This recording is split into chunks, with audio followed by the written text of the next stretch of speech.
If you think about it, video games are a fairly impermanent thing. You may release a revolutionary title that changes the industry forever, but by the time the next leap in technology comes around, that game looks like an ancient relic. Publishers have also done a very bad job of preserving titles as technology has improved, locking thousands of titles to older hardware that makes it nearly impossible to access. But every so often, a developer gets a chance to remaster a beloved game, helping to modernize it and better realize the vision of their title. Sometimes a new team gets to completely remake a classic, putting their own love of the original into a rebuilt version of that game. But these terms have become a confusing mess over the years. Remaster, remake, re-release. What's the difference? The problem is, the industry can't seem to decide what words mean. So I figured with all of the recent remakes, remasters, and re-releases that we've seen over the last decade, I'd take you through what the differences are, why some are soulless cash grabs, and others just make sense. I'm Andrew Hamilton, and this is another edition of Things Nobody Asked to Know.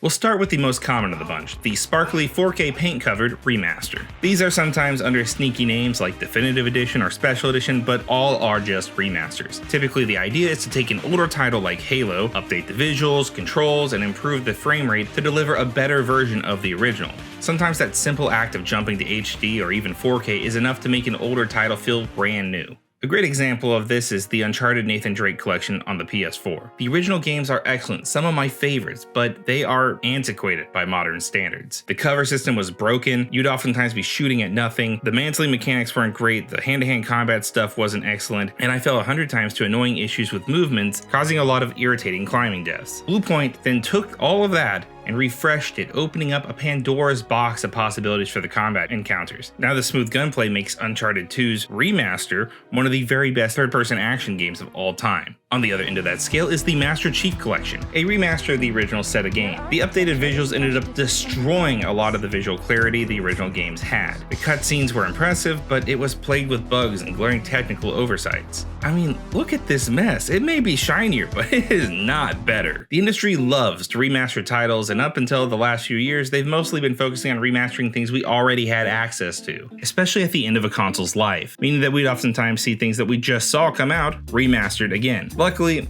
teams like Aspyr, Bluepoint, and Night Dive Studios are bringing back games we actually don't have a way to play yet. When done correctly, remasters can be the definitive way to play an older title, better fulfilling what the developers were originally going for. Remakes are a different beast altogether. These are a lot less common and a lot more controversial. Just this year, we've had two major remakes in the form of Final Fantasy VII Rebirth and Silent Hill 2 Remake, both incredibly well received and both aiming for completely different definitions of what a remake is. For me, usually a remake is when you rebuild a game from the ground up in a new game engine with new assets, entirely redone everything, and with modern audiences in mind.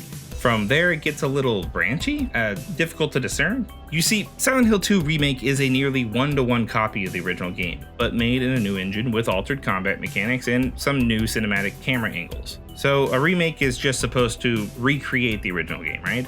But with newer graphics and controls? Well, fans don't always seem to think so, and neither do developers. Take The Last of Us Part 1. It's a full from-the-ground-up remake of the original game, but it plays exactly the same. There's no changes to the story or gameplay at all. It's just prettier to look at. Gamers seem to be really annoyed that it was being called a remake and not a remaster, even though they remade the game. Final Fantasy VII Remake is a complete overhaul of that game entirely, from story to perspective of the world. They recreated that world for this new game. There's no turn-based combat here. They turned the game into a third-person action RPG, with modern audiences in mind.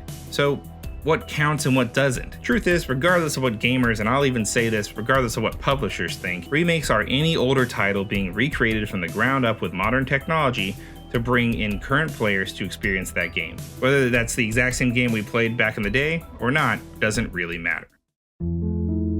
But you can see why there is some confusion. Sometimes it seems like even the industry doesn't know what qualifies as a remake or a remaster. Dead Rising Remastered literally just came out, and despite being called a remaster, they recreated the original game in an all-new engine and added in new costumes. That's a remake! So let me help make things more clear for everyone going forward. A remake is when an older game is recreated from the ground up, but not necessarily always shot for shot for a modern audience. A remaster is when you update the graphics graphics, resolution, and controls of an existing game but change little else. Think of that one as like a splash of new paint on an old building. Re-releases are when a game currently available on one system is ported and brought to another system with no changes needed, thus re-releasing the game. Think Skyrim, you've seen it, it's been released 11 times. Look, I hope this helps make these terms less confusing, and hopefully, now that you understand them, you can join me in telling Sony to remaster Bloodborne, Nintendo to remake Star Fox, and tell Microsoft to make a new Banjo-Kazooie. Be sure to subscribe to us over on YouTube so you never miss one of these exciting videos. And until next time, for Hardwired, I'm Andrew Hamilton.